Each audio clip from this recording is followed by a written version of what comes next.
시청자 여러분 안녕하십니까? 출발 성공 투자 박민영입니다. 밤사이 뉴욕장은 휴장이었죠. 그리고 이제 다가오는 뉴욕장 선물 옵션 동시 만기를 앞두고 있습니다. 여기에 주말 중동 관련한 변수가 어디서 어떻게 튀어나올지 모르는 상황이죠. 금요일이라는 점에서 오늘은 일정 부분 소강 국면에 들어가게 될지 궁금합니다. 하지만 속단할 수 없는 것은 국내는 철저하게 내부 모멘텀이 잘 가동되고 있는 장이기 때문이죠. 고객 예탁금이 연초 대비 폭증한 상황이고 시장에서는 정책 기대감이 빠르게 순환하고 있습니다. 어떤 선택을 해야 될지 투자 전략 같이 고민해 보도록 하겠습니다. 일단 요즘 스테이블 코인 관련한 이슈가 굉장히 핫한데요. 관련 브리핑 잠시 보고 돌아오겠습니다. 미국장 휴장을 맞이해서 가장 핫한 종목이죠. 서클 인터넷에 대한 브리핑을 준비해봤습니다. 지난주에 상장을 하자마자 지금 열흘도 안 돼서 주가가 무려 540%대 폭등을 했습니다. 국내 그리고 미국 투자자들 할 것 없이 최근 가장 큰 관심사로 부상을 하고 있습니다. 지금이라도 따라잡아야 할까? 너무 많이 올랐는데 조금 늦었나? 고민되는 부분들이 많이 있으실 것 같습니다. 여기에 대한 힌트를 얻어보도록 하시죠. 서클 인터넷을 잘 이해하기 위해서는 일단 스테이블 코인의 개념을 정립해야 합니다. 이름에서부터 스테이블, 안정적이라는 표현이 들어가죠. 비트코인처럼 우리에게 익숙한 암호화폐는 가격 변동성이 극심하다는 단점이 있는데 그 변동성을 잡아준 암호화폐다. 이렇게 이해를 해보시면 되겠습니다. 그게 어떻게 가능한 거냐? 화폐나 금과 같이 실제 자산과 가치를 1대1로 고정했기 때문인 거고요. 전문 용어로는 이를 패깅이라고 합니다. 이렇게 달러와 동등한 가치를 지니다 보니까 전 세계적으로 최근 화폐처럼 쓰자는 아이디어들이 많이 나오고 있고요. 그래서 최근 일례로 월마트와 아마존이 자체 스테이블 코인 발행을 검토 중이라는 소식 아마 모두들 접하셨을 겁니다. 자, 그런데 여기서 한 가지 물음표가 생깁니다. 1달러 equals 1코인이면 그냥 달러를 쓰면 되지 왜 굳이 코인을 써야 할까라는 의문이죠.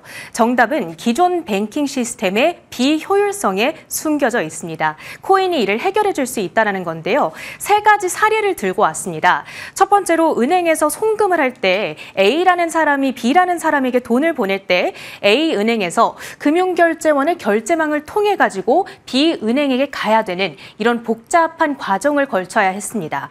그런데 코인은 다르죠. 블록체인을 기반으로 하고 블록체인은 중앙화된 통제기구가 전부 관리 감독을 하기 때문에 이런 과정 거칠 필요 없이 빠른 업무 처리가 가능합니다.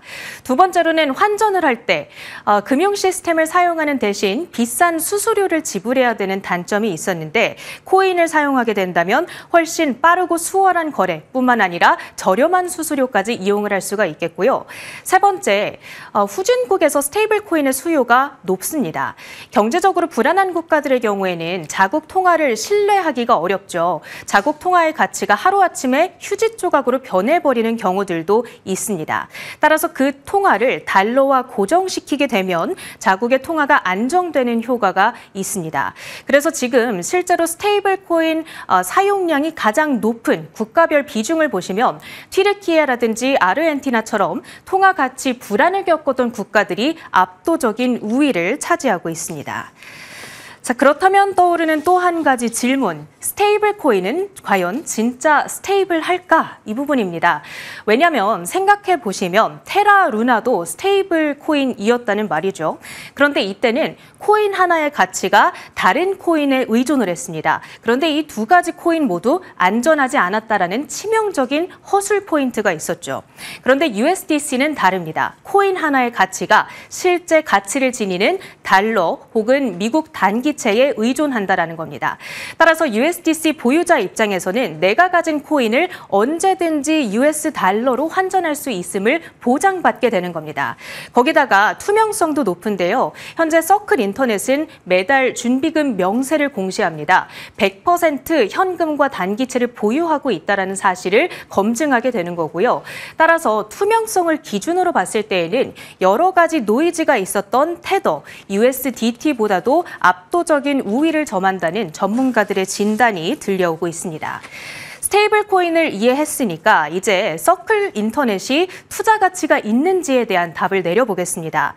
투자를 함에 있어 가장 중요한 건 이 회사가 지금 실제로 돈을 잘 벌고 있는가, 이 부분이 되겠죠. 매출 구조를 쭉 정리해봤습니다. 일단 가장 핵심적인 부분, 여기에서 90% 이상의 매출이 발생하는데요. 준비금에 대한 이자 수익입니다. 아까 말씀드렸던 그 준비금을 은행이나 증권 계좌에 넣어두게 되는데 여기에서 생기는 이자를 말하게 되는 것이죠.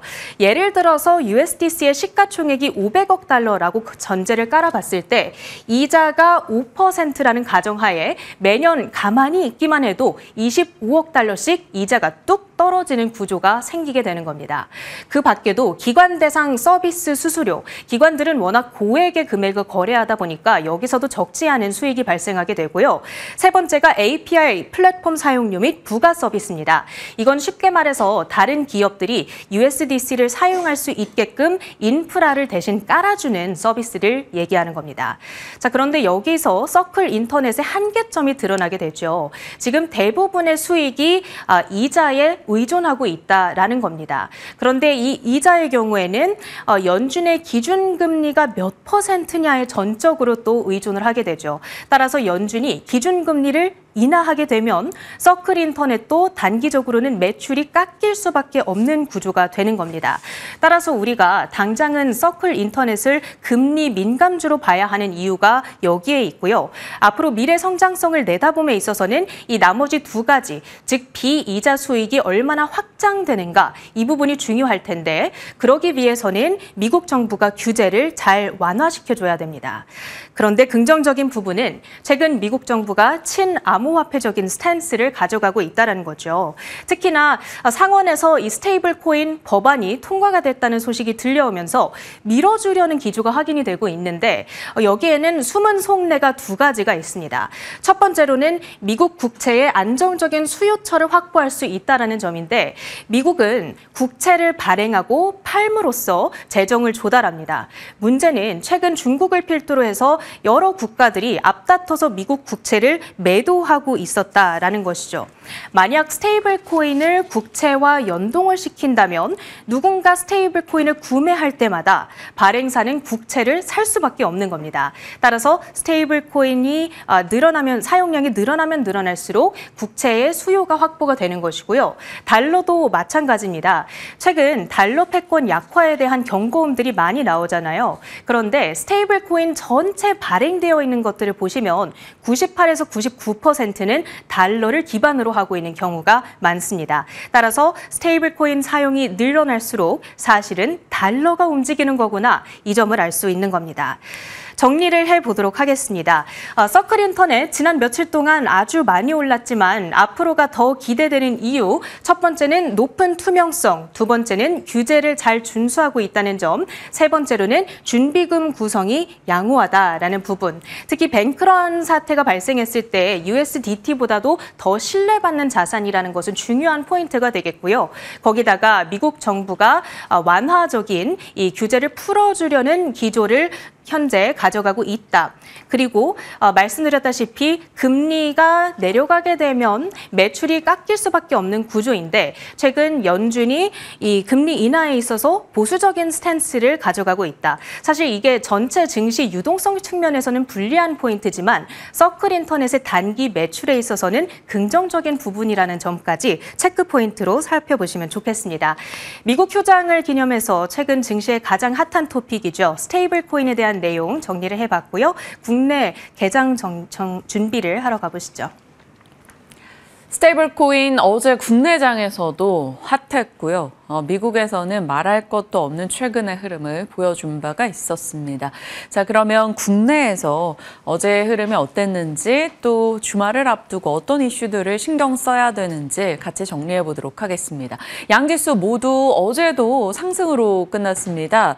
지수는 오르긴 했습니다만 하락 종목 수는 많았어요. 소화해야 될 내용들이 꽤 있었기 때문입니다.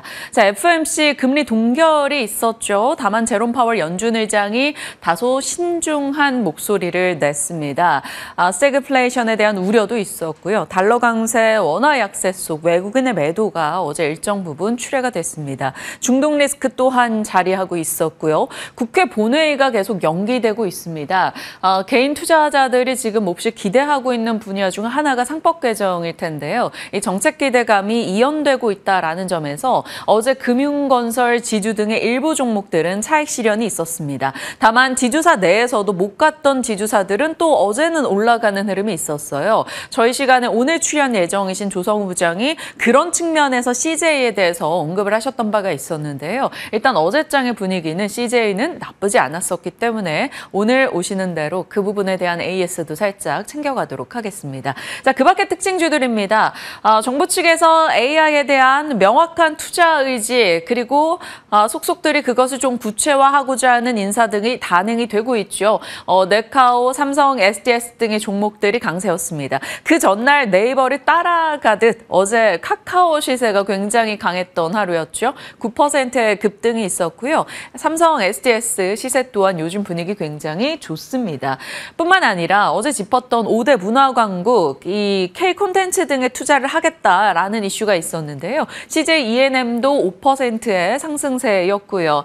미스터블루 등의 웹툰주들, 대원미디어 이런 쪽 역시나 함께 올라가는 모습이 보였습니다. 스테이블코인은 매일같이 핫하게 관련 종목들의 시세가 이어지고 있는데요. 한국정보통신 같은 경우 어제 상한가로 거래됐고요. 미투온이나 한국전자인증 등까지도 같이 강세였습니다. 이란이 계속적으로 불안을 주고 있습니다. 이스라엘 측에서 이란의 핵시설을 공격할 수 있다라는 얘기도 흘러나오면서 방위산업 종목들이 올라가는 모습이 있었는데요. 풍산, LIG, 넥스원 등 강세였고요.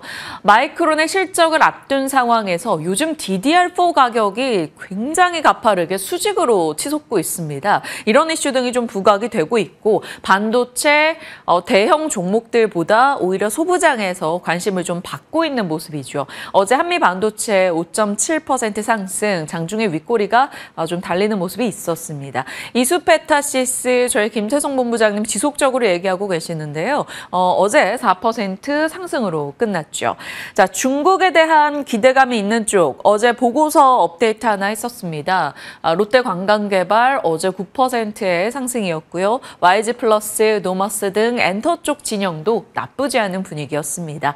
전체적으로 어제 시장은 지수 자체보다는 정책에 대한 기대 쪽에 조금 더 집중되는 모습이었다. 이렇게 정리가 가능하겠습니다. 자, 신정부 관련한 내용들이 계속 업데이트되고 있는데 막 점점 내용이 많아지다 보니까 복잡해지길래 조금 간략하게만 추려봤습니다. AI, 에너지, 내수, 문화, 증시 활성화의 키워드로 보고 있는데 증시 활성화 쪽은 지금 본회의가 계속 좀 늦춰지면서 살짝 주춤하고 있는 가운데 AI가 치고 나왔죠. 그리고 내수나 문화에 대한 지원 의지, 스테이블코인, 지역화폐, 추경, K-웹 웹툰과 콘텐츠 이런 쪽으로 어제는 관심이 이어졌습니다. AI와 내수 활성화 쪽의 키워드가 좀 있었다라는 것이죠. 이쪽으로 당분간의 관심이 계속 진행이 될까요? 일부 스테이블 코인주 같은 경우는 굉장히 단기간에 가파르게 올랐는데 그럼에도 불구하고 이슈가 있어서 계속적으로 관심을 받아가고 있는 분위기입니다. 단기 상승에 대한 부담을 떨치고 더 갈 수 있을지 궁금해지네요. 자, 어제 추경 관련한 내용이 확정이 됐죠. 0%대 성장 전망이 쏟아진 가운데 경기를 활성화하고자 하는 새 정부의 의지가 빠른 재정 투입으로 나타났습니다. 지금 새 정부 출범 이후 한 15일 만에 2차 추경안이 확정이 된 것이죠. 전체적으로는 총 30조 원 규모입니다. 세출 20.2조, 세입 10.3조 규모가 되겠고요. 경기 진작과 민생 안정 그리고 세입 경정 분야로 이렇게 나눠서 진행이 되는데 이 중에서 소비 여력 보강 측면에 민생 회복 소비 쿠폰과 소비 인센티브 등이 진행될 예정입니다. 자, 이런 것들로 인해서 또 건설 경기 활성화 투입으로 인해서 소비 여력이 조금 생겨나게 된다면 잉여 유동성이 주식시장으로 또 유입되지 않을까 이런 기대도 흘러나오고 있습니다.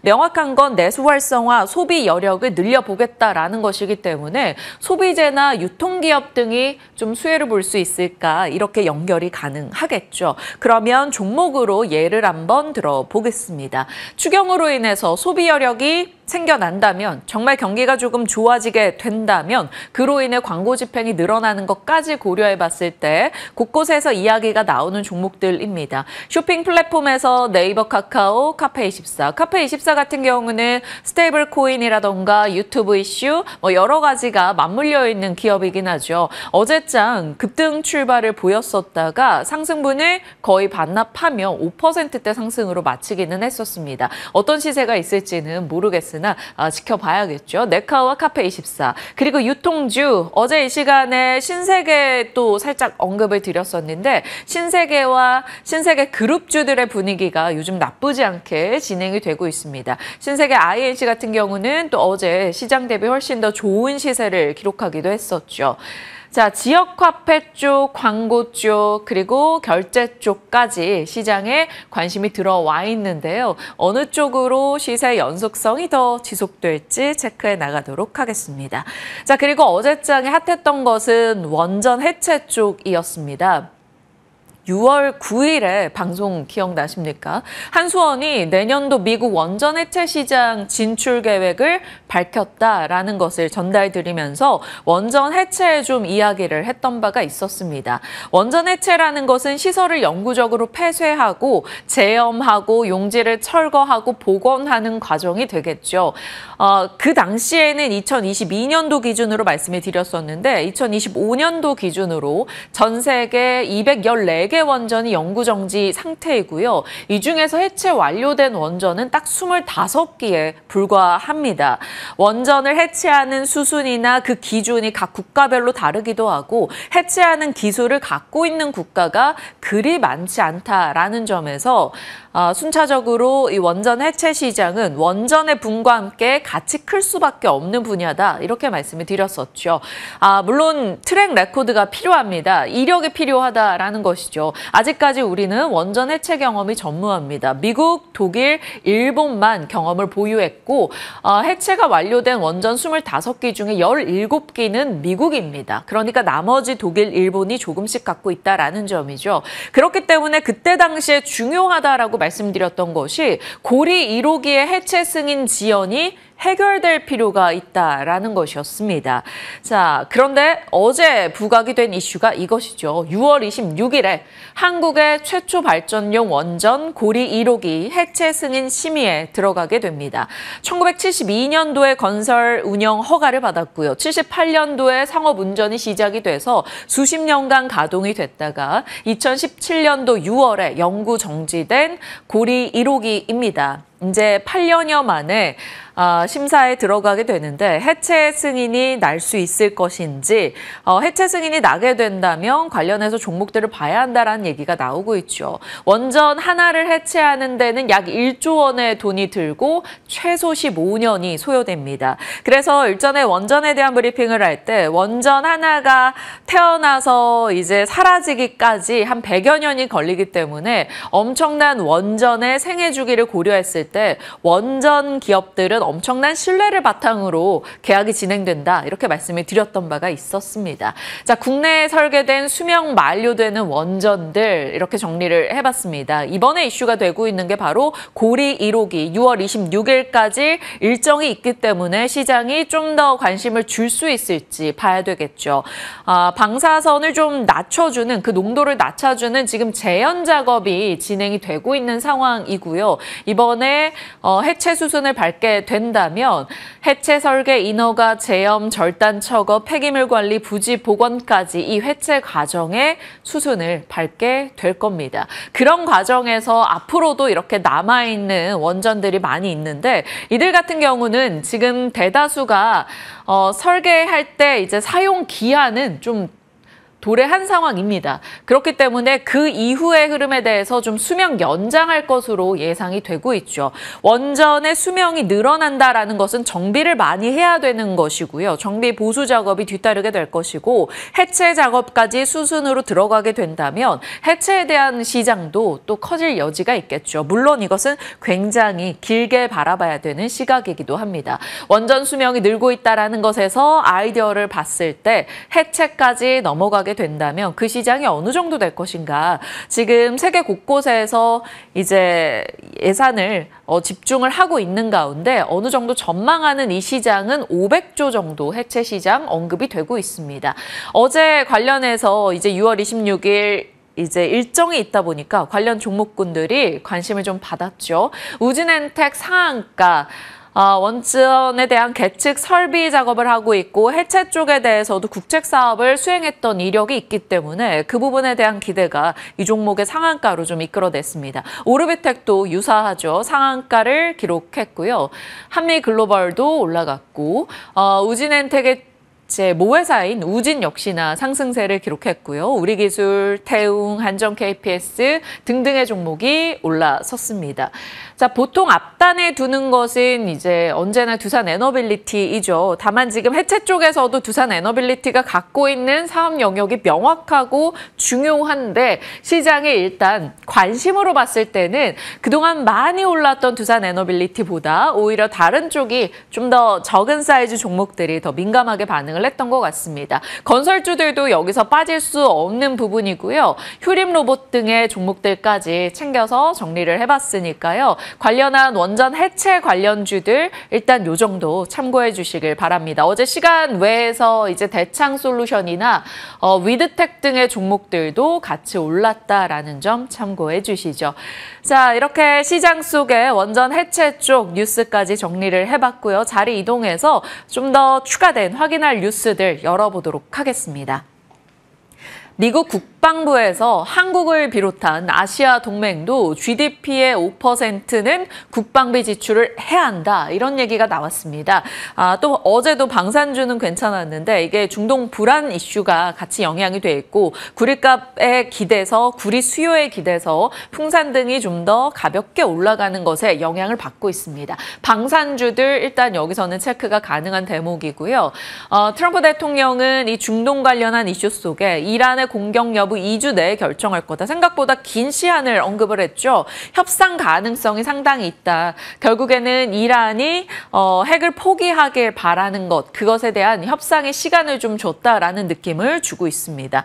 중동 불안, 이란의 핵시설 타격 가능성이 거론되고 있죠. 그래서 이란 내에서도 그렇고 주변 인근에서 핵사고 발생 시 대처법이 확산되고 있습니다. 그러면서 이걸 또 좀 길게 연결을 해본다면 원전 해체로 연결이 되는 것인가? 라는 센티적 측면에 생각을 해볼 수 있을 거고요.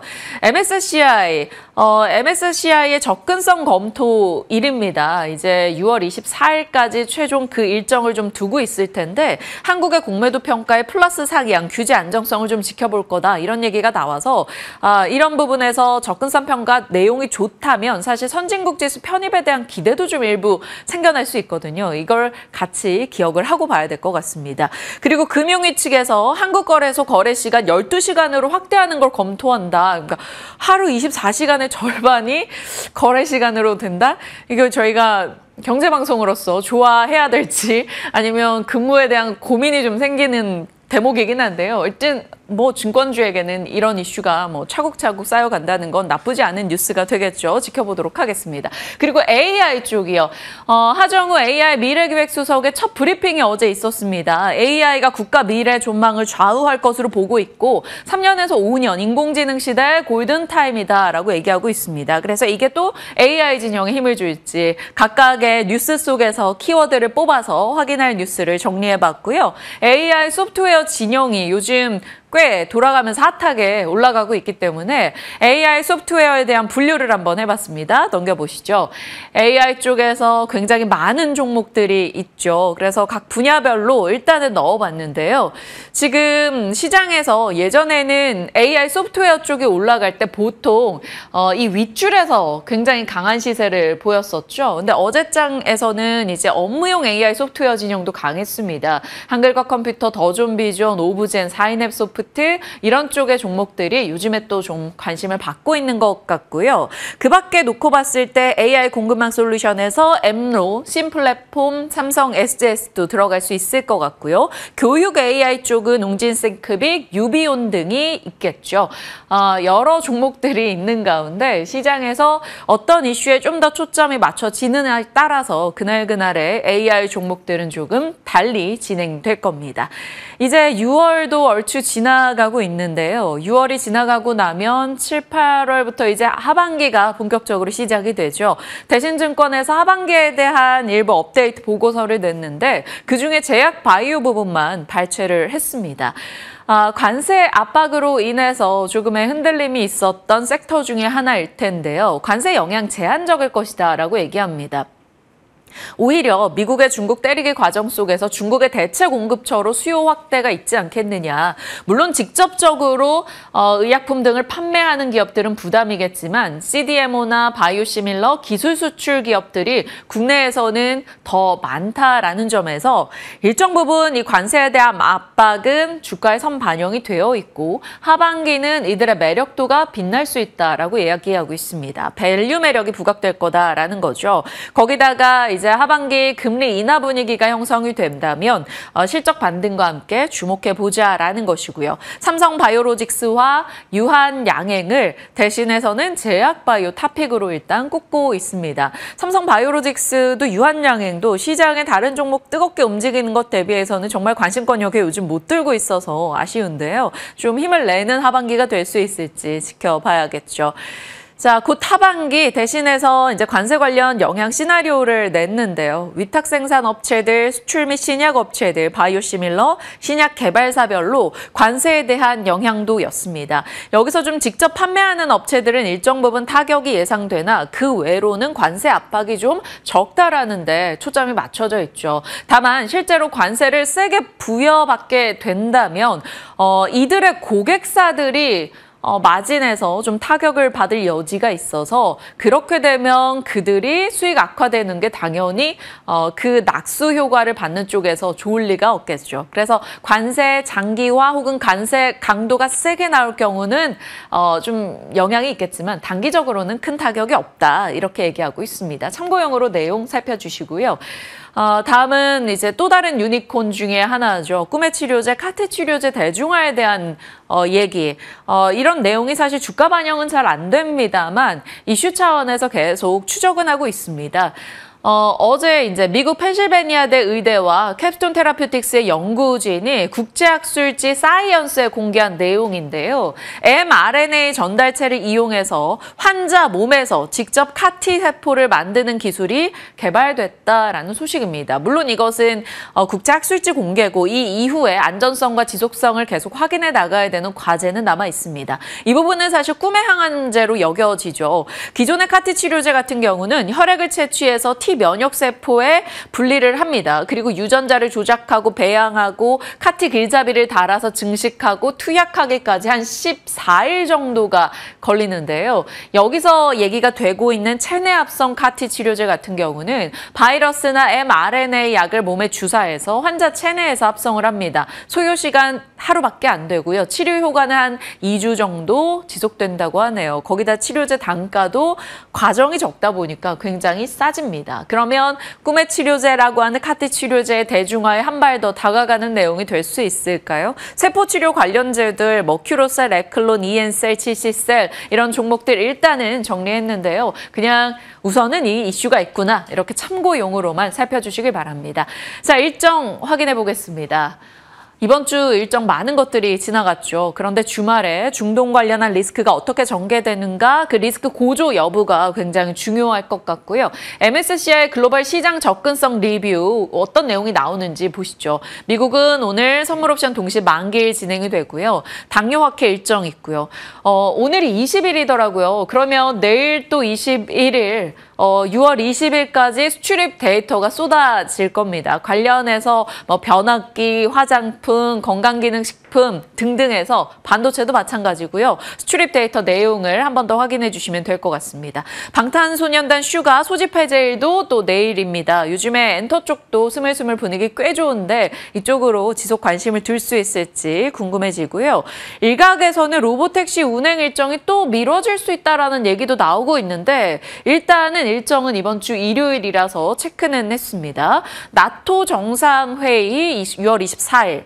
그리고 6월 25일 추가된 내용인데요. 연준 이사회에서 SLR 개정회의가 있습니다. SLR 규제가 완화될 수 있다라는 기대감이 좀 있는데요. 그렇게 된다면 미국의 대형 은행 등이 미국의 국채를 더 많이 사들일 여지가 있습니다. 그럴 경우 국채금리 하락을 생각해 봐야겠죠. 그 일정을 두고 금리 하락의 키워드 혹은 SLR 규제 완화 이슈 이것 또한 일단은 체크포인트로 넣어두겠습니다. 다음 주에 소식들을 또 정리해 나가면서 관련해서 더 들여다볼 것이 있으면 업데이트해 보도록 하죠. 자, 섹터 뉴스 살펴보겠습니다. 미나이커 오늘 어느 쪽인가요? 네, 오늘은 미용기기 준비를 해봤습니다. 미용기기 섹터 내에서 최근에 노이즈가 조금씩 나오고 있는데 그럼에도 불구하고 이 섹터에 대한 투자 심리는 아직 죽지 않은 것으로 드러나고 있는데요. 생각했던 것보다 더 견조하게 조용히 상승하고 있는 종목들이 많이 있기 때문입니다. 먼저 K시술 강자들 어떤 종목들이 있는지 다들 아시겠지만 정리를 해봤는데요. 리프팅 관련해서 클래시스, 원텍, 아스테라시스가 이제 살아남은 종목들이고요. 보톡스와 스킨 부스터 쪽으로 최근에 시장 관심도가 매우 높아지고 있기 때문에 오늘은 이쪽 스킨 부스터 관련해서 조금 더 집중적으로 파헤쳐볼 예정입니다. 그리고 예전에 제가 한번 브리핑을 해드린 적이 있는데요. 한방과 양방을 함께 접목을 시켜서 에스테틱 이쪽을 지금 집중적으로 공략하고 있는 기업 동방 메디컬도 최근에는 꾸준히 우상향하는 그래프를 그려나가고 있는 만큼 K뷰티에 대한 관심도가 끊이질 않는 가운데 어떤 기업들을 봐야 할지 살펴보도록 하겠습니다. 최근 노이즈가 좀 발생이 되고 있다라고 말씀을 드렸는데요. 노이즈를 빚어내고 있는 종목들은 이렇게 세 가지로 추려볼 수가 있을 것 같습니다. 가장 최근에는 이제 비올이 공개 매수에 지금 나섰다라는 소식이 있었고 파마 리서치 같은 경우에는 인적 분할 이슈가 터진 바 있었죠. 클래시스는 사실 넣을까 말까 고민을 했는데 계속 실체 없는 뭔가 루머만 나오고 있기 때문에 지켜보자라는 관점에서 한번 넣어봤습니다. 실체 없이 자꾸 등장하는 매각설과 관련해서 일단은 부인하는 뉴스들은 자꾸 나오고 있지만 앞으로 또 새롭게 업데이트되는 내용들이 있을 수도 있다는 점 정도만 참고해 주시길 바라겠습니다. 이 중에서 오늘 파마 리서치 살펴볼 텐데요. 파마 리서치가 사실 제2의 삼양식품이 될 수 있을 것이다 라는 긍정적인 시각들이 많이 나오고 있는 상황 속에서 이번 이런 인적 분할 소식이 나왔기 때문에 증권가에서도 전망이 엇갈리게 제시가 되고 있는데요. 그래서 최근에 나왔던 이 목표 주가의 변동성을 정리를 해봤습니다. 먼저 유진투자증권과 LS증권 같은 경우에는 이러한 인적 분할 이슈가 있음에도 불구하고 펀더멘털적으로 그리고 앞으로 이 주가에 대한 모멘텀은 꺼지지 않을 것이다 라고 봤는데요. 유진투자증권은 54만 원까지 목표 주가를 상향했고요. LS증권은 50만 원까지 목표 주가 상향했습니다. 대신증권은 43만 원으로 유지한 가운데 키움증권은 55만 원으로 하향 조정 그리고 맥쿼리증권에서도 36만 원까지 목표 주가를 하향시킨 바 있죠. 지금 주가를 살펴보시면 파마리서치가 정말 급등을 하면서 53만 4천 원 구간에서 고점을 찍기도 했었는데 분할 이슈가 나오면서 저렇게 개파락하는 모습이 나타났고요. 어느덧 45만 원 선까지 내려가는 모습이 나타나기도 했습니다. 사실 지금 많이 회복을 해서 45만 원인 거지 그 전까지는 낙폭이 더욱더 컸으니까요. 따라서 파마 리서치 쪽으로 수급이 뒷받침이 되는지도 살펴봐야겠는데 일단 외국인 투자자들은 그 이슈 이후에 매수세를 그렇게 크게 그려나가 올라가지는 않고 있습니다. 그나마 기관 투자자들의 수급이 들어오는 양상이고요. 따라서 이러한 인적 분할을 어떻게 해석을 해봐야 할까, 그리고 그에 맞는 전략은 어떤 것들이 있을까, 이것이 중요한 포인트가 될 것으로 보입니다. 지금 키움증권에서 미래에셋증권에서 보고서를 발행을 했는데요. 거기에 이제 시나리오별로 전략을 어떻게 세우면 좋을지 자세하게 다뤄졌습니다. 먼저 분할이 성사되는 시나리오 하에 일단 11월 1일 인적 분할이 예정이 되어 있죠. 그리고 12월 10일에 상장이 재개될 것으로 보이고요. 2026년 상반기까지 현물 출자 방식의 유상증자를 통해서 지주회사 체제로 전환을 할 것으로 전망이 되고 있습니다. 그리고 이러한 분할 효과를 누리기 위해서는 2025년 10월 29일까지 주식을 보유하는 것이 필요한 상황입니다. 그런데 일단 단계적으로 봤을 때 이런 인적 분할 이슈뿐만 아니라 여러 가지 변동성을 초래할 수 있는 일정들도 많이 대거 예고가 되어 있는데요. 우선 오늘 6월 20일 자사주 소각 일정이 있다는 점도 보셔야겠고, 아직 미정이기는 하지만 한국거래소의 재상장 예비 심사 발표, 이 부분도 보셔야 할 것 같습니다. 그리고 8월 중순에 2분기 실적 발표, 그리고 외국인들의 의료 관광객 지출 통계와 분할 계획서 승인을 위한 주주총회까지 이러한 일정들이 많이 예정이 되어 있기 때문에 그러한 과정을 거치면서 주가가 어떤 방향성을 택하게 될지도 굉장히 중요해 보입니다. 따라서 지금은 약간 지켜보자라는 관점도 많이 제시가 되고 있고요. 지금부터 이제 인적 분할까지 어떠한 플랜을 세워보면 좋을지 미래에셋증권에서 투자 전략을 정말 자세하게 세워줬는데 간략하게만 보겠습니다. 먼저 10월 29일 전까지는 과매도 시에는 매수를 해보는 전략 유효하다라고 보고 있는 상황인데요. 적극적인 매수보다는 트레이딩 전략 또는 과매도가 나왔을 때 매수하는 것, 그러니까 결국에는 눌림목이 나왔을 때 접근을 해보자라는 관점이겠죠. 그리고 인적 분할 이후에 지주사 전환까지, 그러니까 올해 12월부터 내년 6월까지는 사업 자회사 투자 전략을 가져가 보자. 그러니까 이제 인적 분할을 하게 된다면 이 파마리서치 홀딩스 그리고 파마리서치 이렇게 분할이 될 예정인데, 파마리서치를 공략해보자라는 차원에서 이렇게 정리를 해줬습니다. 그리고 중요한 것은 시가총액의 25.7%의 밸류 매력 여부를 평가해서 그때 미리 매수해보는 것 괜찮을 것 같다. 이 부분 참고해보셔야 될 것 같고요. 다만 제가 앞서서 말씀드린 여러 가지 일정도 있고 거래재개 당일에 시초가의 변동성이 상당히 클 수 있다라는 점은 유의를 해보자라고 안내 포인트를 짚어주기도 했습니다. 그리고 지주사 전환 이후 2026년 7월부터는 이제 자회사의 펀더멘탈이 다시 중요해지는 시점이 될 것이다라고 봤는데요. 따라서 이 파마 리서치에 집중을 하자, 홀딩스 말고 파마 리서치에 집중을 해서 해외 확장이 얼마나 잘 이뤄지는지, 그리고 특히나 최근에는 유럽 쪽으로 발을 뻗쳐나가려는 움직임을 나타내고 있기 때문에 유럽에서 어떤 성과가 나오는지 지켜보면서 펀더멘털을 가늠해보자라는 전략을 세워줬습니다. 자, 파마리서치가 사실 이 스킨부스터 영역에서는 대장주로 여겨졌었고, 그리고 그 길을 잘 닦아줬던 그러한 기업인데요. 지금 이렇게 노이즈가 있다 보니 다음 타자는 어떤 종목이 될까, 이 부분도 궁금해지는 대목이죠. 그리고 그 전에 앞서서 K-뷰티 하면 원래는 필러와 보톡스가 시작점에서 출발을 했었는데 그 이후에 리프팅 기계 쪽으로 수급이 많이 옮겨 붙었었고, 최근에는 이 파마리서치를 필두로 해서 스킨 부스터 쪽으로도 관심도가 매우 높아진 바 있습니다. 그리고 그 전망, 시장 전망은 더욱더 좋아질 것으로 보이는데요. 2023년에는 스킨부스터의 시장 규모가 한 1조 5천억 원 가까이 됐는데 2030년에는 2조 8,500억 원 가까이 늘어날 것으로, 커질 것으로 전망이 되고 있는 상황입니다. 그리고 그 안에서 후발주자들, 그리고 투자를 많이 하고 있는 종목들 이제 살펴봐야 할 텐데, 파마리서치가 아니더라도 어떤 기업들이 후보군으로 있을지도 살펴봤습니다. 먼저 휴젤, LNC바이오, 휴메딕스, 바이오비주, 바이오FDNC가 지금 상장이 되어 있는 기업이고요.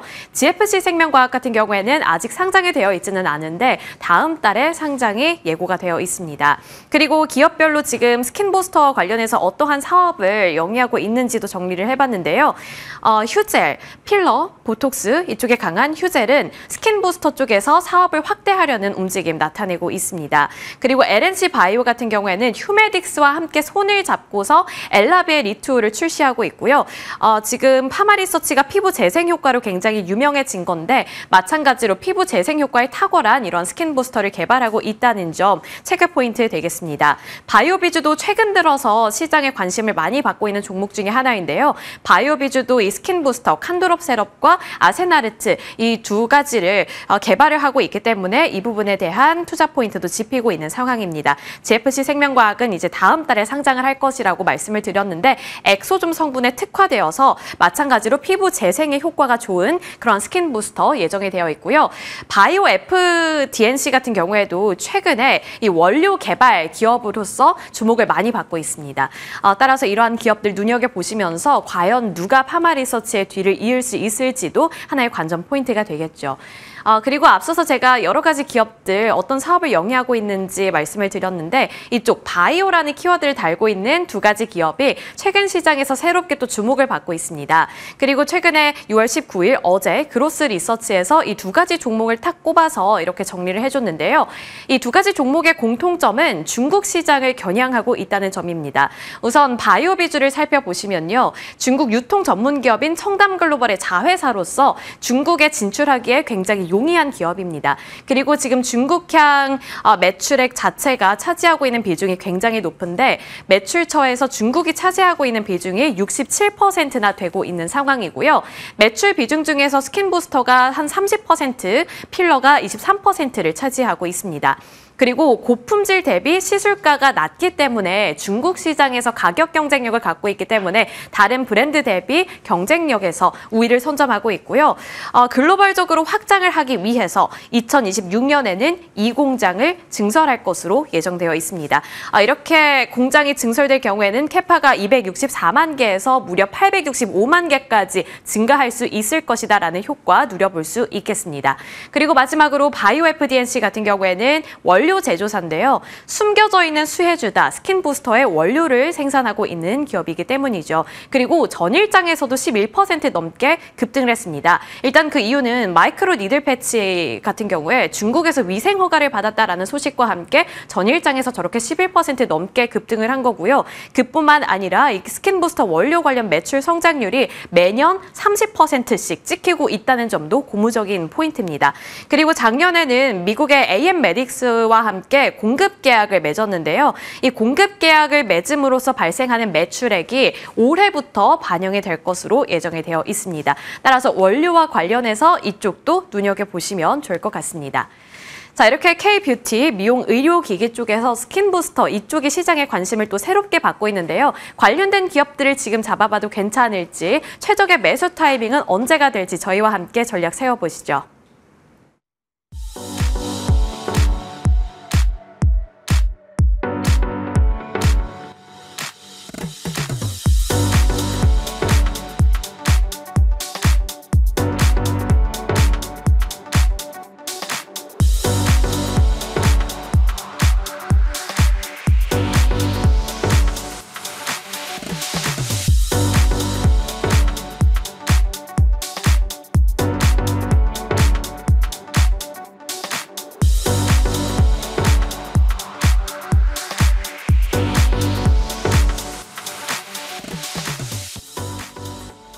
네, 한 주 마무리하는 금요일 개장전을 대비하는 전략까지 같이 챙겨보도록 하겠습니다. SK증권의 조성우 부장님, MTNW 김진만 위원님 함께합니다. 어서 오세요. 안녕하세요. 네. 안녕하십니까.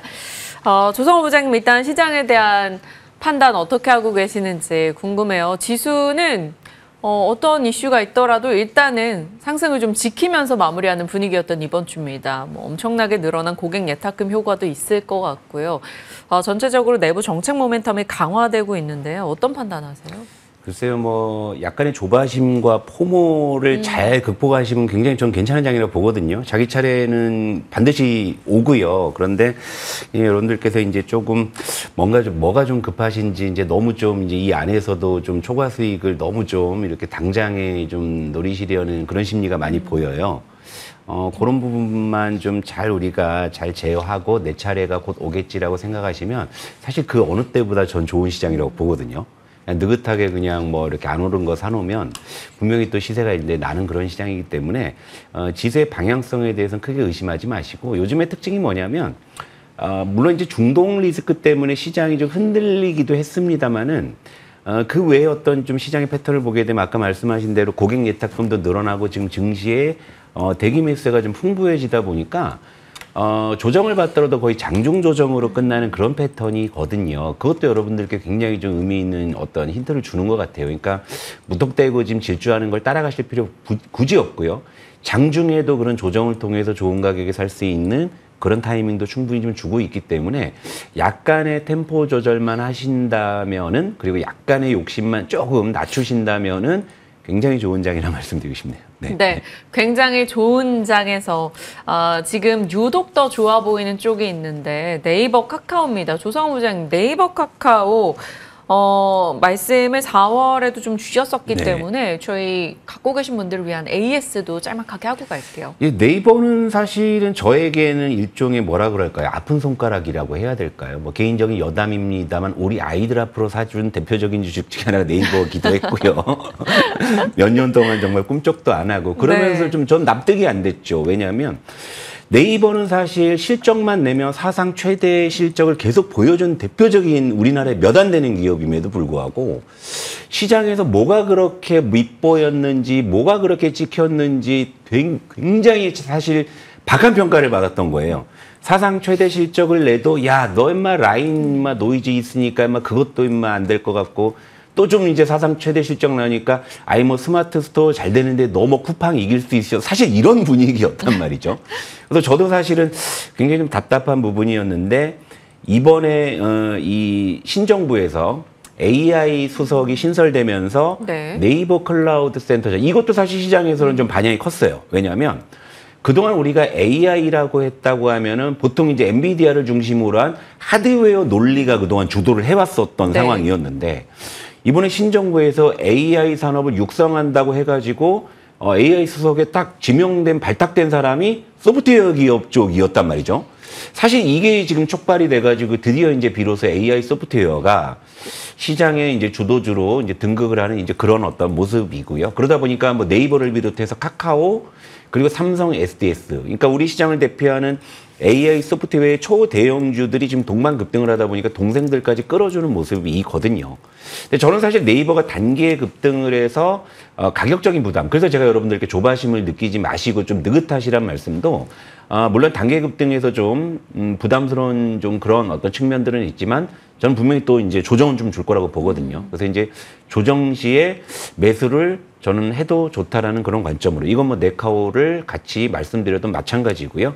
AI 소프트웨어가 전체적으로는 이제 좀 추세적인 방향이 좀 이어지지 않을까 보고 있습니다. 네. 추세적 방향, 조정 시 매수 관점, 물론 조성호 부장님 아이를 위해서도 저 많은 네카오 투자자분들을 위해서도 이제 추세적 우상향이 이루어지길 바라보겠습니다. 진마쌤 시장에 대한 판단 듣고 싶어요.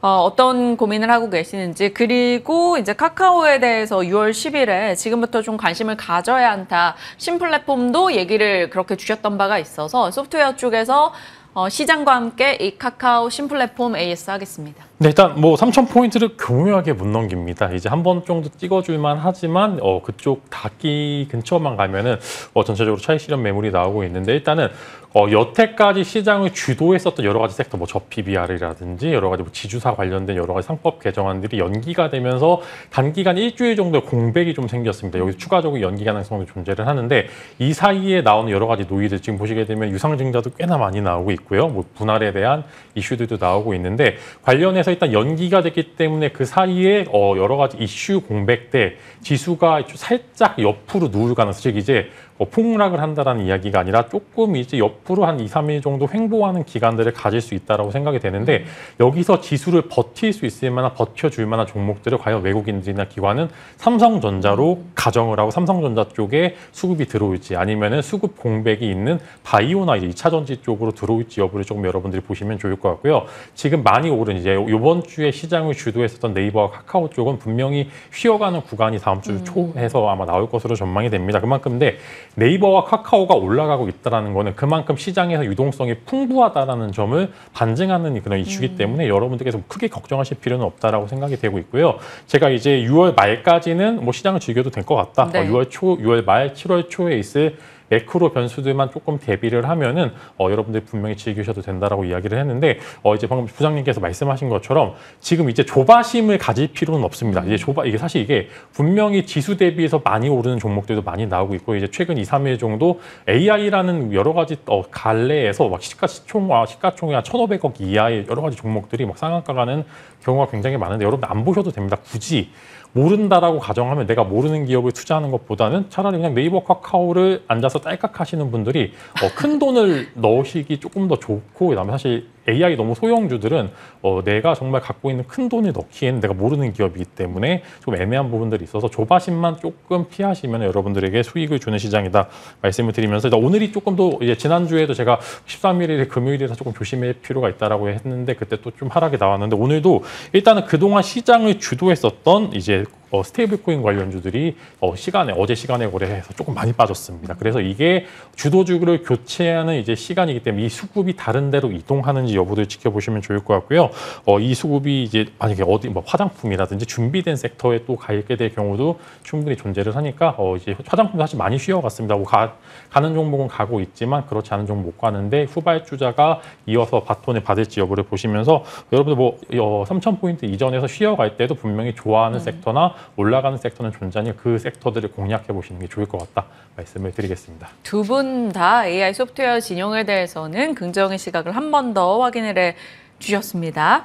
자, 정책 관련한 얘기로 살짝 넘어가 볼게요. 뭐 여러 정책 이야기는 저희가 정말 많이 다뤄봤었기 때문에요.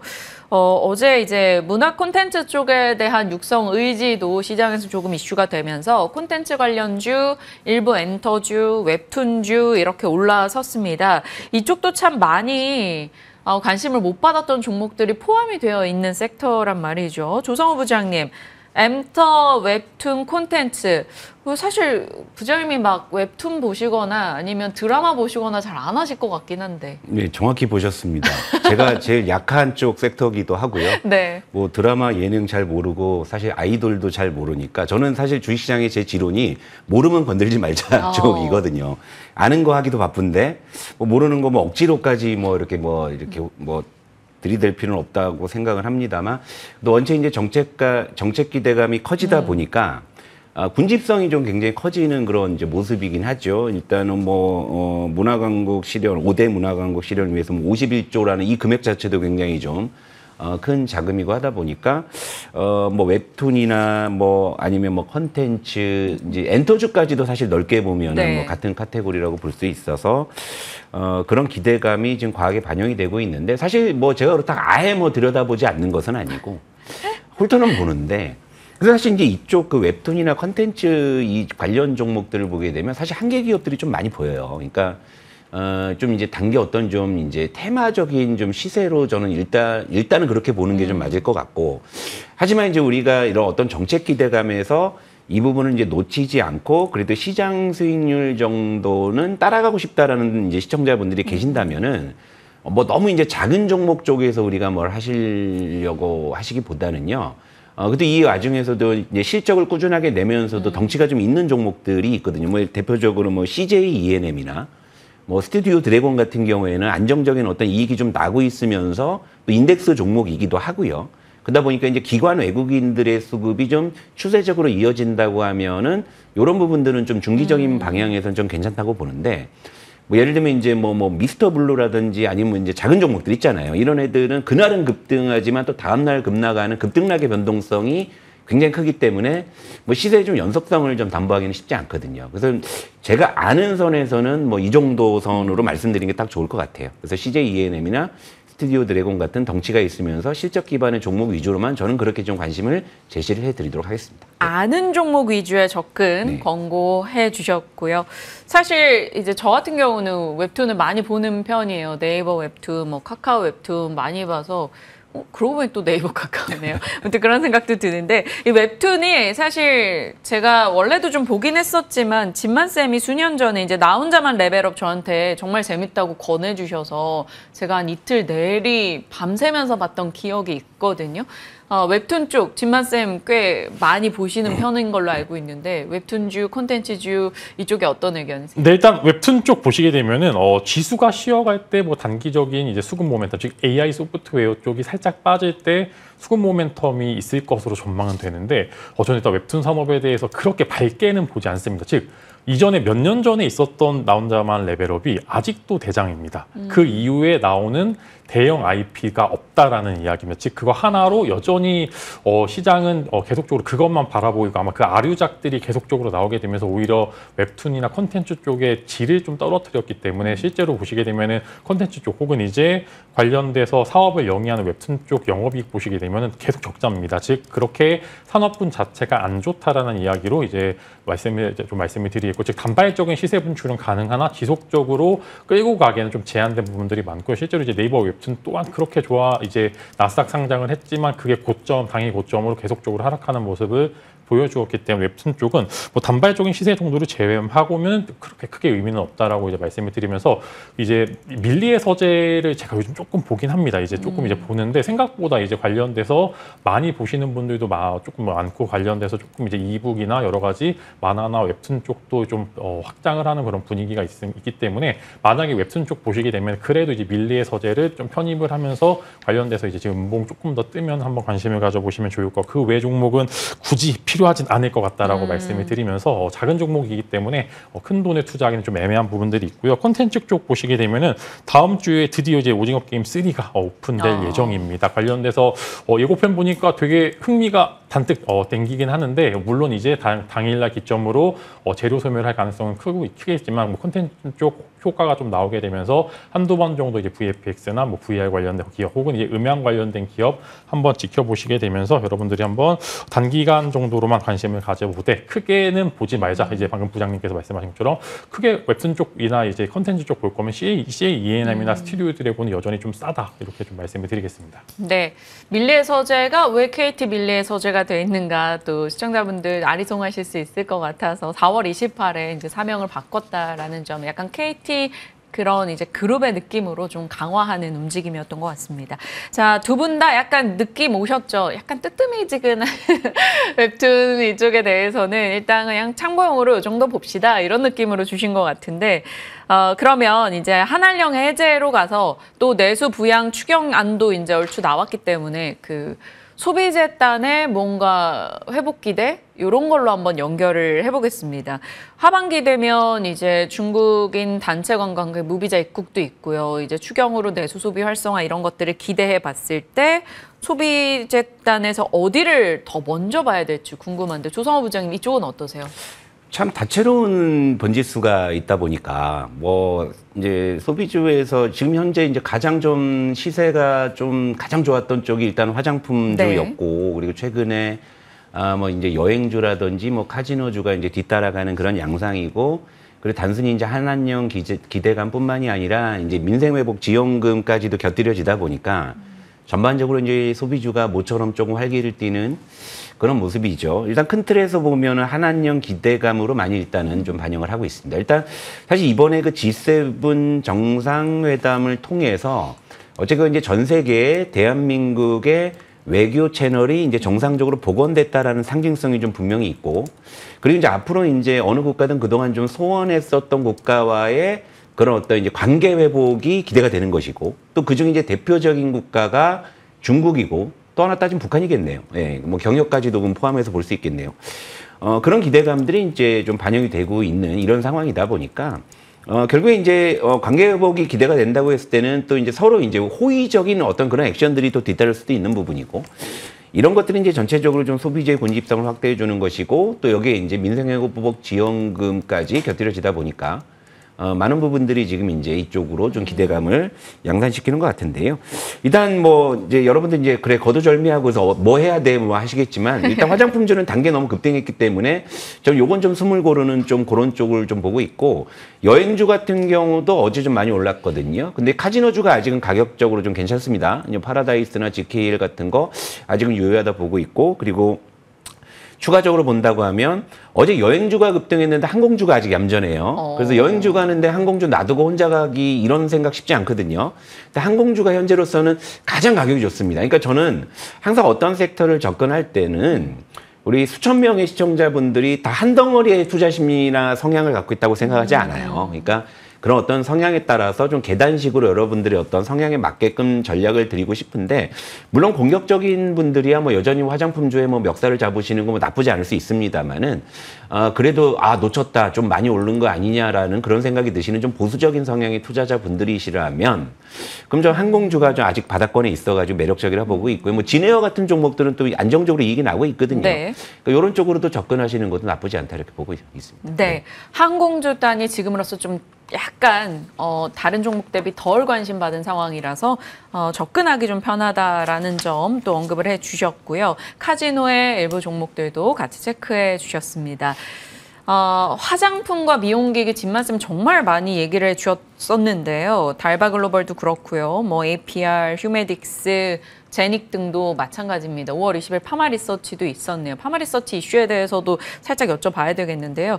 일단 뭐 7월 8일 아마존 프라임데이도 있습니다. 그런 가운데 이제 화장품주들이 나름 꾸준하게 우상향을 기록하고 있어요. 깜짝 놀란 게 APR이랑 LG생활건강이랑 이제 시총 차이가 1,000억밖에 안 나요. 와, 언제 이렇게 됐나라는 생각이 들어요. 가는 건 잘 가고 있다라는 건데요.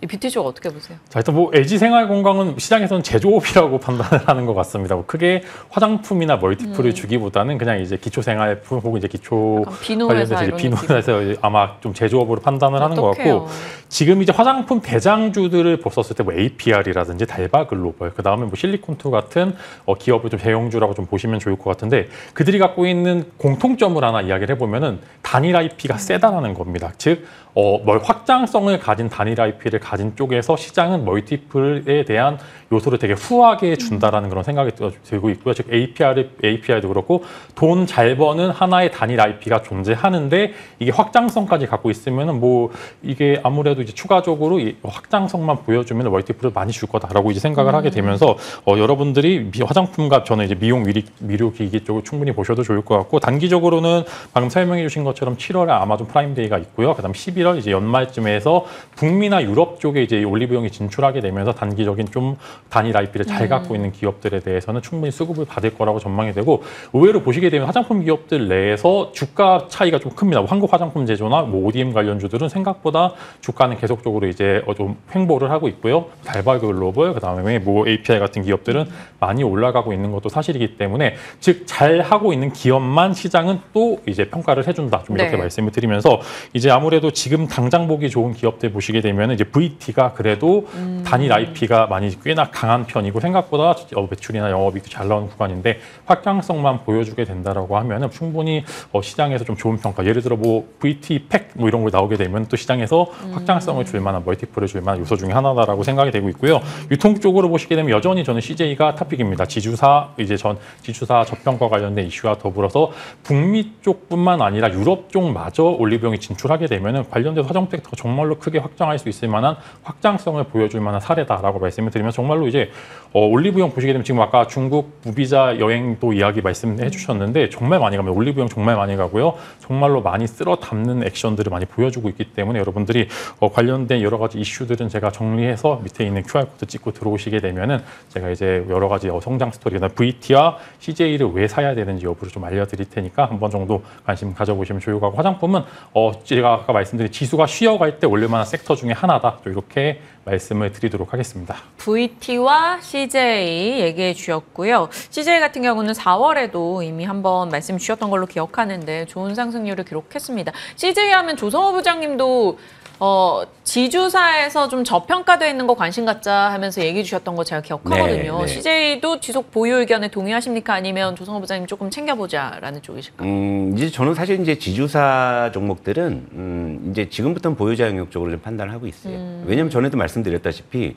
상법 개정이 되더라도 이런 지주사들이 아이고 백기토항하면서 만세 부르듯이 뭘 할 거라는 생각을 안 하기 때문에 이런 그런 기대감이 좀 과도하게 좀 선반영이 좀 됐던 측면이고 사실 그동안 이제 많은 지주사 중에서 제가 이제 CJ를 그래도 유독 조금 더 관심 있게 봤던 이유는요. 이게 올리브영이라는 이 녀석.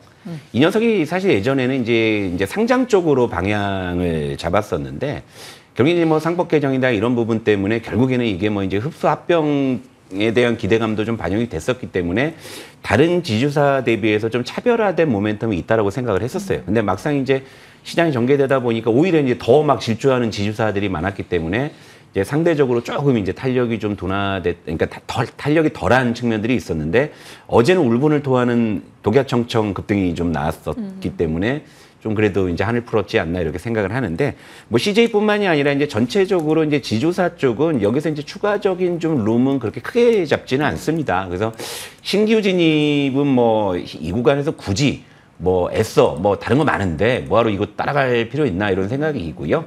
다만 이제 보유하고 계신 분들은 뭐 추가적인 수익을 어느 정도는 조금 더 즐길 약간의 룸은 있지 않나 이런 정도로 좀 보고 있습니다. 네.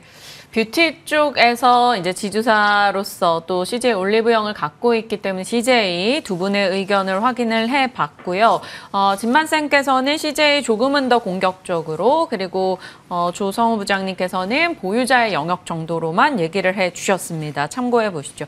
요즘 시장에서 사실 뭐 외국인 관광객이 오면 올리브영도 많이 가고 약국도 그렇게 많이 간대요. 그래서 더마 코스메틱 그 약국 제품들 많이 사서 막 그 종목들 내에서도 동화약품 이런 게 또 이렇게 더마 코스메틱 해서 우상향하고 막 이러더라고요. 이런 쪽도 나중에는 좀 확장해서 봐야 되지 않을까 뭐 이런 생각도 듭니다. 자, 다음은 정책에서 가볼게요.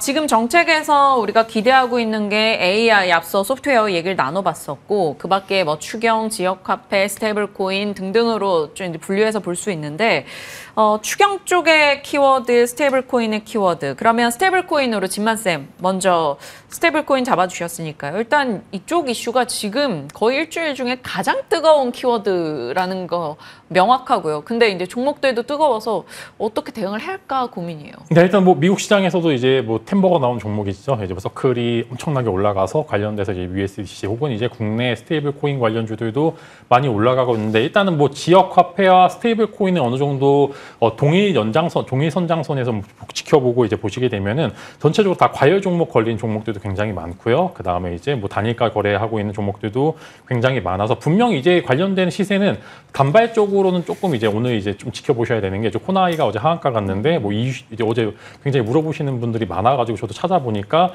지역 화폐나 여러 가지 이제 뭐 관련된 상생 지원금이 코나아이를 통해서 다 될 것으로 전망을 했는데 뭐 이제 신용카드나 체크카드 쪽으로 확장성을 보여주니까 여러 가지 파일이 뺏긴다라는 건 시장의 평가가 있었던 것 같습니다. 그래서 이제 코나아이가 오늘 하방을 얼마만큼 이제 지지하는지 여부를 좀 체크를 잘 해보시면 좋을 것 같고 아무래도 전체적인 투심 자체가 같은 동일선상으로 보기 때문에 스테이블코인 관련주들도 오늘 단기각으로 조금 이제 하락은 하되 어디서 하방을 막는지 여부가 굉장히 중요하다라고 말씀을 드리겠고요. 분명히 고점에서 매수하시는 분들도 분명히 있을 거라고 생각을 하고 제가 이야기를 드리게 되면은 곧 분명히 다시 한번 돌아서 올라가게 될 가능성이 정말 훨씬 큽니다. 물론 당연한 이야기지만 추경이 예산안이 나오게 되면 집행하는 구간 내에서 분명히 쉬어가는 구간도 있어야지 조금 더 이제 지수가 좋을 것, 전체적인 주가 상황이 좋을 것으로 전망이 되고 있기 때문에 고점 매수자들은 단기 바닥을 감는 저점 추가 매수를 노리셔야 되는 거고요. 신규 매수하신 분들, 즉 이제 저점에서 노리실 분들께서는 저점에서 사신 분들은 이제는 좀 챙기실 필요가 있고 오늘 수익권이 아직도 수익권이다라고 하면은 매도하는 전략. 그다음에 신규 매수자들은 바닥권 지지 여부를 보시고 한번 들어가시면 좋을 것 같고 아직은 이슈가 조금 더 지속이 될 것 같으로 전망이 되기 때문에 잘 저점만 노리면은 단기간으로 또 재미있는 트레이드 트레이딩의 영역으로 진입이 되어 있기 때문에 관심 가져보시면 좋을 것 같다 좀 말씀을 드리겠습니다. 트레이딩의 영역에서 적당히 이익도 챙겨가고 또 저점을 잘 공략해서 매수해 볼 수 있는 영역, 아무래도 또 새롭게 등장한 키워드이기 때문에 시장이 계속적으로 주목은 할 겁니다. 이제 매매 전략의 문제인 거겠죠. 자, 조성호 부장님께서는 추경 쪽 얘기해 주셨습니다. 어제 이제 지원금 내용이 확정이 됐어요. 뭐 집행 기간까지는 또 일정 부분 시간이 있겠지만 굉장히 빠른 속도로 진행이 되고 있는데 관련해서 지금 뭐 유통이나 플랫폼사 혹은 좀 더 나가면 광고사까지 얘기 나오더라고요. 거긴 좀 멀리 가지 않았나 싶긴 한데 어떻게 보십니까? 어느 종목일까요? 그러니까 아까 이제 앵커님께서 이런 말씀하셨어요. 중국인 관광객들이 이번에 약도 많이 산다. 그러니까 결국에 이제 우리가 일상에서 어떠한 현상들을 보면서 거기서 투자 힌트를 얻는 거잖아요.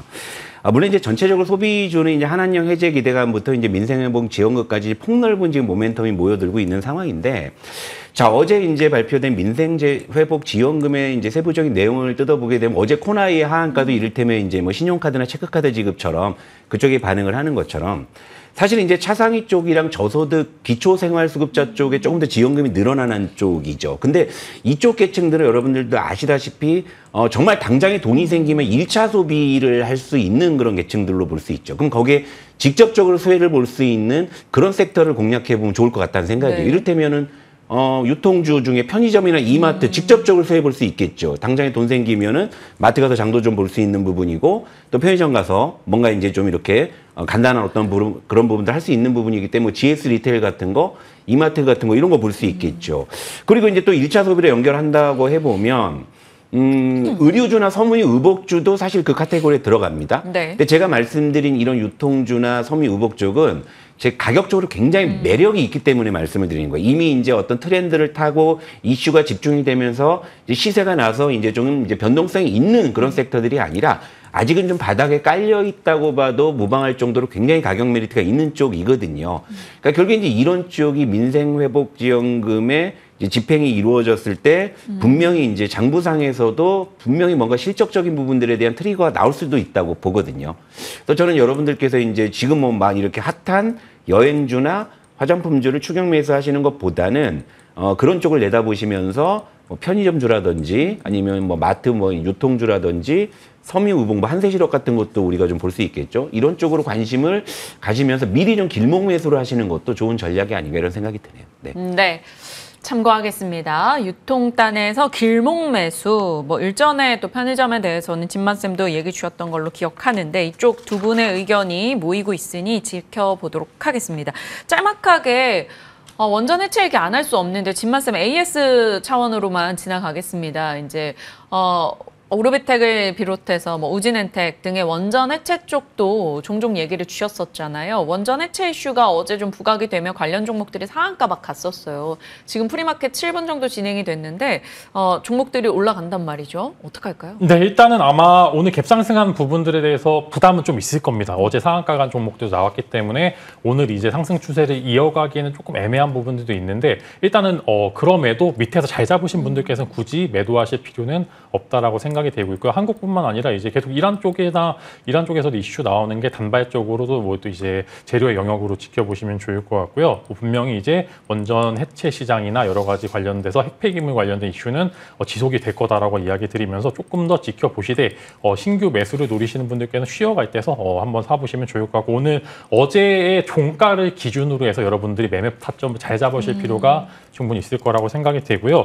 제가 지난주에 이번 주에 한택 이야기를 드렸었는데 한택이 좀 변동성이 심한데 조금 이제 그래서 물어보시는 분들도 너무 많아가지고 네. 이야기 드리면 한택도 원전 시장에서 하나의 숨은 강자라고 생각이 됩니다. 그래서 후발주자를 원하시는 분들께서는 수산인더스트리나 한택 같은 이제 후발주자들까지 분명 영향력이 있는데 이 종목들이 단순히 테마주가 아니라 외형적으로 성장하고 있는 가운데 원전 혹은 이제 원전에 대한 이제 핵폐기물 관련된 이슈 혹은 해체 관련된 이슈가 더불어서 나오고 있는 거기 때문에 즉 회사가 좋은데 이슈가 붙는 그런 과정이 있다라고 생각이 되면서 그래서 내가 원전 해체 혹은 이제 원전주 못 잡으신 분들은 수산인더스트리나 한택 두 종목을 여러분들에게 좀 관심주로 계속 이야기 드리도록 하겠습니다. 네, 알겠습니다. 두 분의 의견 속에서 각각의 종목들 또 AS까지 살펴봤습니다.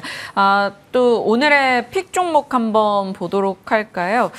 진만쌤이 로보택시 쪽에서 좀 주목할 기업 하나 추가해 주셨다고요? 네, 일단은 로보택시가 관련해서 조금 단기간으로 수급받을 수 있을 만한 부분들이 굉장히 많은데 어제 SOS랩을 먼저 봤는데 외국인 수급이 엄청나게 나타났습니다. 근데 이제 후발주자들 혹은 이제 가벼운 주자들에 대해서 이제 시장은 유동성이 많기 때문에 한 번 정도 이슈몰이가 충분히 가능하다고 얘기해서 이제 퓨런티어를 가져와 봤고요. 일단 SOS랩은 조금 많이 올라서 여기서 이야기 드리는 것보다는 이제 뭐 조금 더 이제 가볍거나 조금 이제 덜 오른 기업들 위주로 보시게 되면 말하자마자 조금씩 움직이긴 하는데 일단 퓨런티어를 먼저 우선적으로 말씀드리면서 로보택시 관련된 이슈가 나오고 있고 이제 여러 가지 테슬라 관련 업종 관계자들 로보택시 정말 훌륭하다. 뭐 텍사스 쪽에서도 우수한 결과물을 만들어내고 있다고 얘기를 하면서 한 번 정도 자율주행에 대한 시장의 분위기 혹은 정책적으로도 분명히 K 뭐 자율주행, 뭐 K만 붙이면 굉장히 괜찮긴 하겠습니다만 분명히 정책적인 이슈도 한 번 정도 시세를 받을 수 있을 만한 위치에 있기 때문에 퓨런티어를 오늘의 관심주로 말씀을 드리도록 하겠습니다.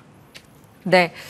자, 이렇게 시장의 흐름들 살펴봤고요. 두 분의 의견 나눠봤습니다. 오늘 진만쌤 또 8시 30분부터 다음 주에 코스닥의 좀 흐름이 기대된다라고 판단하셨는지 관련한 내용들 또 눈여겨볼 종목들 살펴주신다고 하니까요.